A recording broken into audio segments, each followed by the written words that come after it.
وَلَوْ شَاءَ رَبُّكَ لَآمَنَ مَن فِي الْأَرْضِ كُلُّهُمْ جَمِيعًا أَفَأَنْتَ تُكْرِهُ النَّاسَ حَتَّى يَكُونُوا مُؤْمِنِينَ۔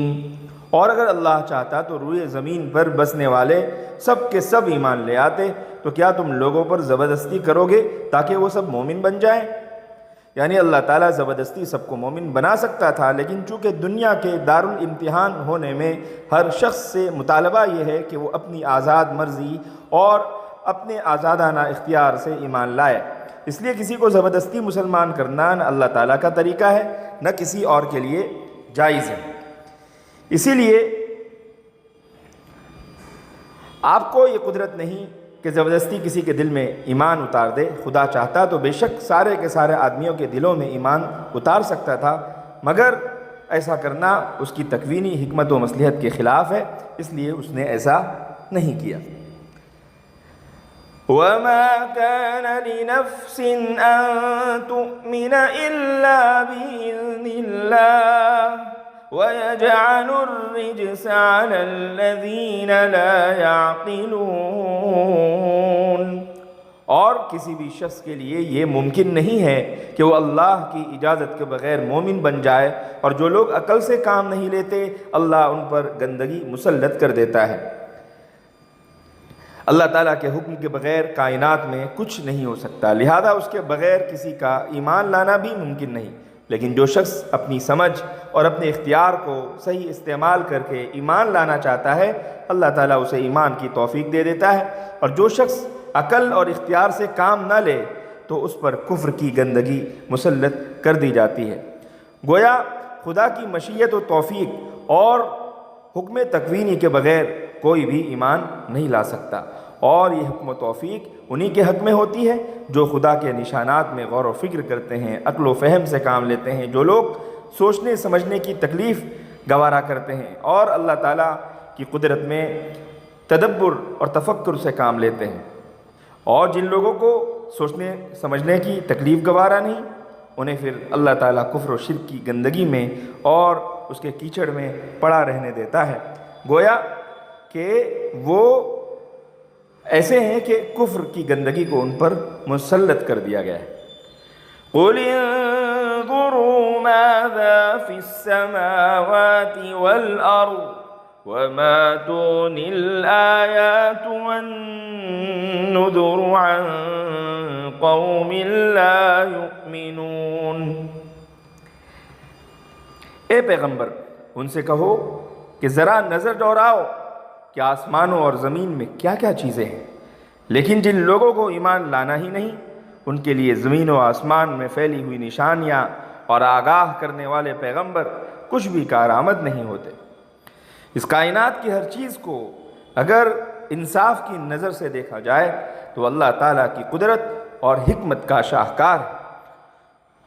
اس سے نہ صرف یہ معلوم ہوتا ہے کہ یہ محیر العقول کارخانہ خود بخود وجود میں نہیں آ گیا، اسے اللہ تعالیٰ نے پیدا کیا ہے، بلکہ یہ بات بھی سمجھ میں آ جاتی ہے کہ جو ذات اتنی عظیم کائنات پیدا کرنے پر قادر ہے،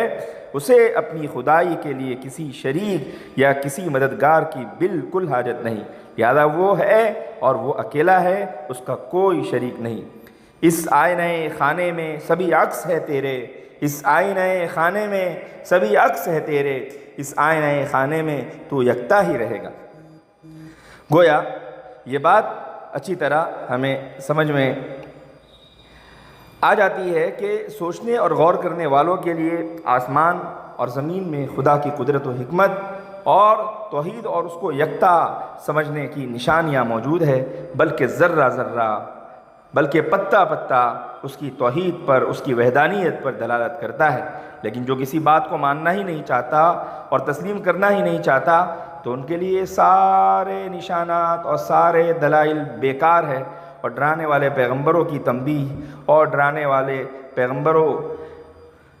کی بشارت سب ان کے لیے غیر مؤثر ہے۔ فَهَلْ يَنْتَظِرُونَ إِلَّا مِثْلَ أَيَّامِ الَّذِينَ خَلَوْا مِنْ قبلهم قل فانتظروا إني معكم من المنتظرین۔ بھلا بتلاؤ کہ یہ لوگ ایمان لانے کے لیے اس کے سوا کس بات کا انتظار کر رہے ہیں کہ اس طرح کے دن یہ بھی دیکھیں جیسے ان سے پہلے کے لوگوں نے دیکھے تھے۔ کہہ دو اچھا تم انتظار کرو، میں بھی تمہارے ساتھ منتظر ہوں۔ ایسی ضدی اور ایسی معاند قوم کے لیے جو کسی دلیل اور کسی نشان کو نہ مانے، تو پھر ان کے لیے اس طرح کی کوئی بات نہیں رہ جاتی کہ ان کو سمجھایا جائے اور ان کو رہنمائی کی نظر سے گزارا جائے، سوائے اس کے کہ جو پچھلی قوموں میں جھٹلانے والوں پر آفات اور حوادثات نازل ہوئے ہیں ان کا پھر یہ انتظار کریں۔ چنانچہ بہتر ہے کہ تم بھی انتظار کرو اور ہم بھی انتظار کرتے ہیں، یعنی تم اور ہم دونوں مل کر اس وقت کا انتظار کرتے ہیں تاکہ صادق و کاذب کا آخری فیصلہ سامنے آ جائے۔ ثم ننجی رسلنا والذین آمنوا كذلك حقا علینا ننجی المؤمنین۔